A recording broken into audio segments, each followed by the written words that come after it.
ప్రభుత్వం నుంచి పోయింది ఎక్కడికి పోయింది? మీరు రవి గారి దగ్గరికి పోయినా, రవి గారు అంటున్నారు నాకు 100 రూపాయలు వచ్చిందని. ప్రొసీజరల్ మిస్టేక్స్ ఉన్నాయి, మిస్యూటిలైజేషన్ లేదు. మీరు రాలేదని అంటలేరు, నాకు తెలిసిన మట్టుకే అది.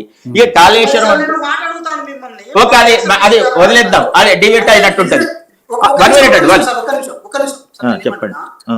సెక్రటేరియట్ బిజినెస్ రూల్స్ అగైన్స్ గా ఆర్బీఐ మనకు నోటీస్ నేనేమంటాను, ప్రొసీజర్ మిస్టేక్స్ ఉన్నాయి, నేను ఒప్పుకున్నా.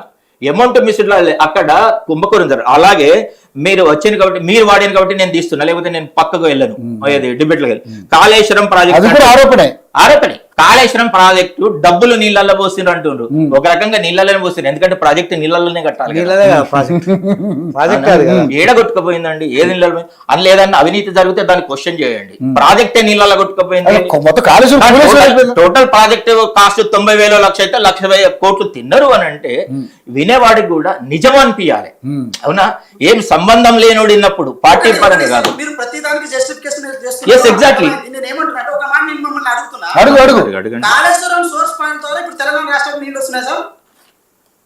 కాళేశ్వరం నుంచి ఎక్కడెక్కడికి వస్తున్నాయి, ఎన్ని ప్రాజెక్టులు ఉన్నాయి, ఎన్ని బ్యారేజ్లు ఉన్నాయి, ఎక్కడెక్కడ రిజర్వాయర్లు ఉన్నాయి, ఎక్కడ కెనాల్స్ ఉన్నాయి అనేది 100 సార్లు పవర్ పాయింట్ ప్రాజెక్ట్. అయితే ఇది డివిజన్. నేనేమంటున్నా, ఇక్కడ ఏమండి 1 మినిట్, మీరు దాన్ని పొడిగించకండి, కాళేశ్వరం పొడిగించకండి. ఇవాళ కాళేశ్వరం వెంకట్ గారు ఇవాళ కాళేశ్వరం చర్చ కాదు, కాళేశ్వరం వైపు నేను రాను. ఒక పాయింట్ బేస్ మీద కాళేశ్వరం నుంచి జస్టిఫికేషన్ చేసిరు, ఒక పాయింట్ బేస్ మీద. ఈ అన్ని అంశాలు ఒక పాయింట్ మీద బేస్ చేసినప్పుడు ఒక నాణానికి బొమ్మ అంటే 2 వైపులు ఉంటది. అందుకే ఎప్పుడు కూడా అనలిస్ట్ గా మీరు ఏది షో చేయాల్సిన అవసరం ఉంటది కదా. అయితే ఇక్కడ ఏంటంటే ఇక్కడ టెక్నికల్ ప్రాబ్లమ్స్ ఉన్నాయి తప్పితే అవినీతి జరిగినట్టు జరగచ్చు సార్. 1,00,000 కోట్లు నీళ్ళలో పోయినాయా? ఇట్లా కొన్ని టెక్నికల్ గా మనం మాట్లాడుకుంటే నిజంగానే కాళేశ్వరం ప్రాజెక్ట్ అని ఇప్పుడు నాకు ప్రేమ్ గాంధీ గారు కట్టిందా నీళ్ళలో, ఇక నీళ్ళలో పోయేదే కొనుక్కుపోయేదే. కాళేశ్వరం ప్రాజెక్టు ప్రీ క్యాస్ట్ టెక్నాలజీతో కట్టలేదు. ఒక పిల్లర్ పోతే ఇంకోటి మధ్య దూర్చడానికి మెట్రో కట్టినట్టు కాళేశ్వరం ప్రాజెక్ట్ లో ప్రతి దానికి మెయిన్ రిపేరబుల్. వెంకట గారు డిబేట్ అవుతుంది. మీరు రవి గారు, నేను ఇరిగేషన్ పరంగా టెక్నికల్ ఎక్స్పర్ట్ కాకుండా కానీ ఓన్లీ కాళేశ్వరం మీద పెట్టండి, నేను అనలిస్ట్ గా మాట్లాడుతాను. ఇవాళ మాట్లాడండి, అది ఆపండి.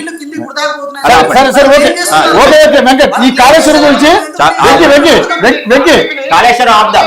కాళేశ్వరం ప్రస్తుతం అదే సార్ రామూర్తి గారు డిస్కషన్ అటు అయిపోద్దండి. ఇదే డిబేట్.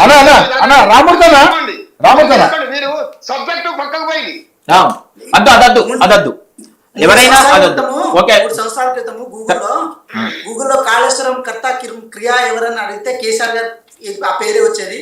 ఇప్పుడు ఎల్ఎన్ మేల్ పేరు వస్తుంది. రానిలే ఓకే, దానికి మాట్లాడదాం చివరికి మన ప్రశ్న లేనిది. ఇప్పుడు ఆ భూమికి ఎవరు యజమాని? ఆ ప్రైవేట్ వాళ్ళు వ్యక్తులు వచ్చిండ్రా లేరా, ఏ కెపాసిటీలో వచ్చారా? ఇవి వీటి కాన్సెప్ట్ చేయకుండా భూభారత్ ఓపెన్ చేస్తుంది. ఇప్పుడు ఏం కనిపిస్తుంది? వీటికి చేయకుండా మీరు అట్లా నేను ఇట్లా అని అవసరం లేదు. ఒక పాయింట్ కవర్ అయితే బ్లాక్ చూపిస్తుంది. మళ్ళీ ఇప్పుడు ఏమొస్తుంది అంటే గవర్నమెంట్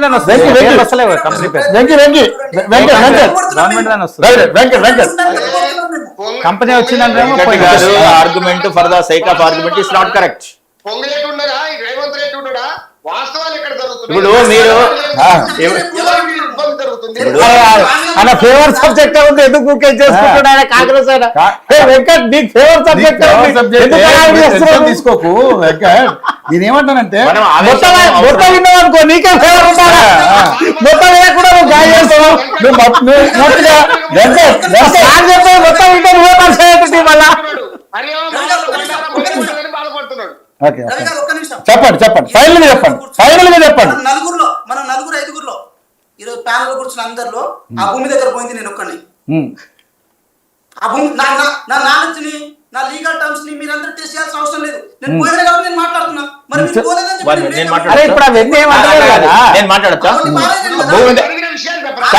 వెళ్ళినంత మాత్రం నీకు అన్ని తెలియవు కదా రవి గారు. వెంకట్ గారు కాదు అన్ని తెలిసే అవకాశం లేదు. డైలాగులు మనం ఇప్పుడు వెంకీ నువ్వు వెళ్ళావు కాబట్టి నీకు నాకు నిజాలు తెలుసు అనుకుంటున్నావు, కానీ నీ కంటికి కనిపించిన అవాస్తవాలు కూడా ఉంటాయి అక్కడ. తప్పుగా మాట్లాడు ఫిజికల్ కూర్చున్నావు, దీని ఓనర్ ఎవరో తెలుసా మీకు? రవి గారు చెప్పండి. జూబ్లీ చెక్ పోస్ట్ లో దొంగతనం జరిగిందంటే ఆ చెక్ పోస్ట్ లో ఏఓ టీవీ కూడా ఉంటది కాబట్టి దాన్ని మీరు కారకులని మీ మీద నేను ఏక బట్టకాసి మీద సరిపోతుందా? ఇప్పుడు మీరు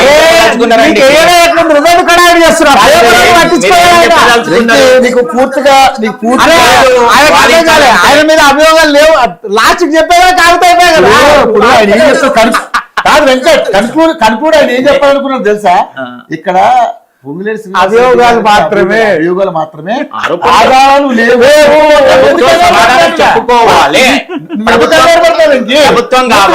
సమాధానం చెప్పుకుంటే సరిపోతుంది. లేదు ఒకవేళ టోటల్ వీళ్ళ పేర్లు ఉన్నాయనుకో పక్క పేర్లు కావాలి, ప్రభుత్వంగా వాళ్ళ పేర్లు ప్రభుత్వ స్థలం అని చూపిస్తుంది, వాళ్ళ పేర్లు ప్రభుత్వ స్థలం చూపిస్తుంది. కంపెనీలన్నీ వాళ్ళ లింక్డ్ కంపెనీలు, ఆ కంపెనీల పేర్లు కంపెనీల పేరు అగ్రిమెంట్ ప్లీజ్ మీరు మాట్లాడండి.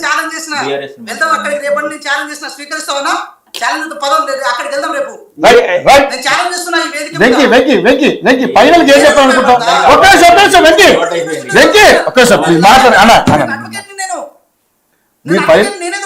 ఫైనల్ గా ఏం చెప్పాలనుకుంటున్నాను?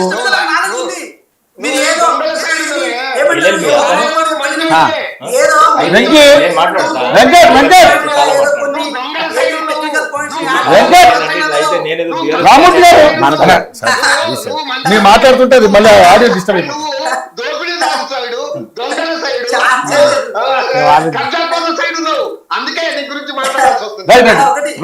రామూర్తి గారు ఒక్క 2 నిమిషాలు మీరు మాట్లాడుకుంటుండండి. ఒక్క నిమిషం ప్లీజ్. మరి మీరు ఎట్లా మాట్లాడితే ఏం అర్థమై సాగు? రామూర్తి గారు అరే ఉండవాలా బాబు ఆగవయ్యా. అరే నేను చెప్పింది ఆయన రెడ్డి ఇగో ఒక్క నిమిషం ఉంటారు, అదే చెప్తున్నాను. రామూర్తి గారు మీరు 2 నిమిషాలు మాట్లాడకండి.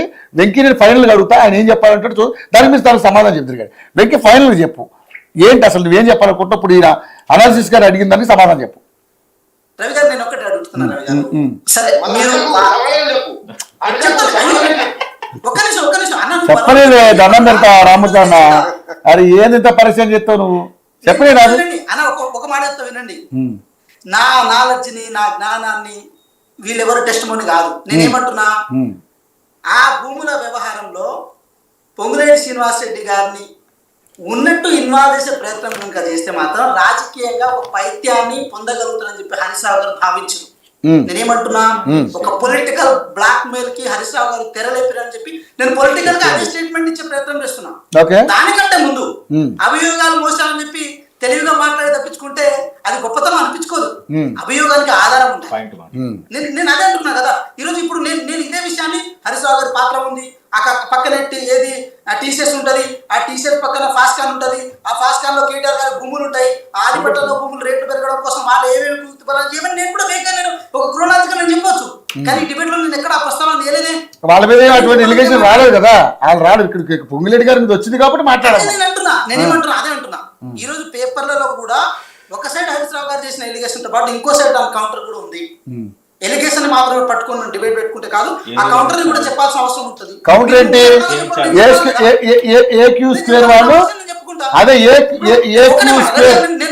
నేను అడుగుతున్నా మీ ప్రశ్నలకు మీ ఎలిగేషన్స్ కి ఆధారాలు లేనప్పుడు ఇంకా నన్ను క్వశ్చన్ చేసే రైట్ మీకు ఎక్కడ ఉంటది?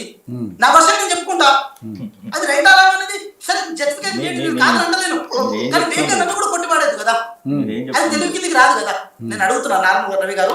అందుకోసమే పొంగులేటి శ్రీనివాసరెడ్డి గారి విషయంలో వ్యవహారంలో ఎవరైనా సరే పెద్ద బీఆర్ఎస్ పార్టీ నుంచి కావచ్చు, ఎనాలిసిస్ చేసే పెద్దసారి కావచ్చు, లేకపోతే బీజేపీ కావచ్చు, ఇంకెవరైనా కావచ్చు కదా, మీరు ఉన్న విషయాన్ని ప్రజెంట్ చేసే ప్రయత్నం చేయండి. అయ్యో వెంకట భయపడుతుంది కదా అని చెప్పి నన్ను ఇన్సెక్యూర్డ్ కాంప్లెక్స్ మీరెందుకు పడేస్తారు? నువ్వు భయపడుతున్నావు ఎవరు అనలే, నువ్వు భయపడుతున్నావు ఎవరు అనలేదు వెంకీ. నువ్వు ఎందుకు అనవసరంగా చెప్తున్నాను కదా, భయం ఇందులో భయపడడానికి ఏముంది? అందులో భయపడడానికి ఏం లేదు.